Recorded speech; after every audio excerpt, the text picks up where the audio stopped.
Hey everybody, Steve here. Like I said, we're going through Mark chapter 6, verses 14 to 21. Starting with 14, it talks about King Herod and the death of John the Baptist. And what happened is that Herod had killed John the Baptist. And Jesus shows up, and all of a sudden Herod's all freaked out because he's like, this has got to be John, because look at the stuff that he's doing. Talk about a guilty man. And then it goes through and it gives a story of what happened. And it seems that Herod had married Herodias, which was his brother Philip's wife, and he married her. That's not really a good thing to do. And John the Baptist, he said, it's not lawful for you to have your brother's wife. So for those people that say, well, Christians aren't supposed to deal with anything with the world, we're still supposed to confront things that go wrong, things that are not right, things of this nature. And of course, John paid the price by dying for his faith and pointing out what was wrong, but it ends up that it really wasn't Herod that wanted to kill John the Baptist. It was Herodias, his brother's wife, whom he married, that wanted John the Baptist killed. You've heard that saying, something about, there's nothing worse than a woman scorned or something like that. Well, it ends up that Herodias' daughter came in and danced and pleased Herod and those who sat with him and asked me, whatever you want and I'll give it to you, even up to half my kingdom. I don't think it was like a clog dance or the chicken dance. I think it was probably something a lot more sensual. And so when this girl goes back to ask her mother, what should I ask for? And it was like John the Baptist's head on a platter. I mean, that's how bad it can get for people when they're confronted with their sin, is they want to remove the messenger, thinking that that'll take away the guilt of their sin or take away the offense or the law that they've broken against God, and it doesn't.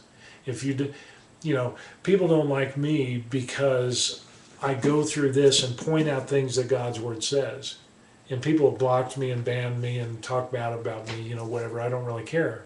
But this book here is a testament against those people because it's God's word. It's not my word. It's his word. And I'm just pointing out what we should do to be obedient to him. So anyway, unfortunately, Herod didn't want to go against his word. He didn't want to look like a fool, and so he went through with it. In other words, he was not the leader of his family. As believers, the husband is supposed to love his wife and his children, not provoke his children unto wrath, and the wife is supposed to submit to the husband. And that is that's the way that God made it to be. Now, am I saying that the husband's supposed to be a jerk and stomp and lord over his wife and she's a slave? No, because the two have become one flesh, and so each is to help each other. But if our priorities are right in God, so if the husband has yielded himself to God and Jesus Christ and is examining himself, dying to self, walking that narrow path of salvation, so is the wife, they will walk in the roles that God has put forth, and there's no friction, there's no confrontations. And it's not about, I'm not any better than my wife because she submits to me. That's not what it's all about. Neither is my wife any better because I go out and work and she runs the house. It's amazing how people will twist and manipulate that when simplicity is, if you're both following Jesus Christ, if here I am and here's my wife and we're both following Jesus Christ, and the closer we get to Jesus, the closer we're going to get to each other, and our relationship is going to be strong, it's going to be strengthened, and it's going to endure the test of time. You have to endure until the end. But Herodias, she didn't want anything to do with that. She thought that if you get rid of the messenger, you'll get rid of the message. And unfortunately, that's what the world does. It likes to persecute Christians, kill people. It likes to shut them up, and character assassinations, and whatever the case is. They try to make you look stupid. But it's not me. I'm just a messenger. They're going to have to deal with God, and they're going to have to explain why they went against his word. Uh, anyway, when his disciples heard of this, they came and took away his corpse and laid it in a tomb. Then the 12 returned, and when the apostles gathered to Jesus and told him all things, both what they had done and what they had taught, and he said to them, "Come aside by yourselves to a deserted place for a while and rest." For there were many coming and going, and they did not even have time to eat. So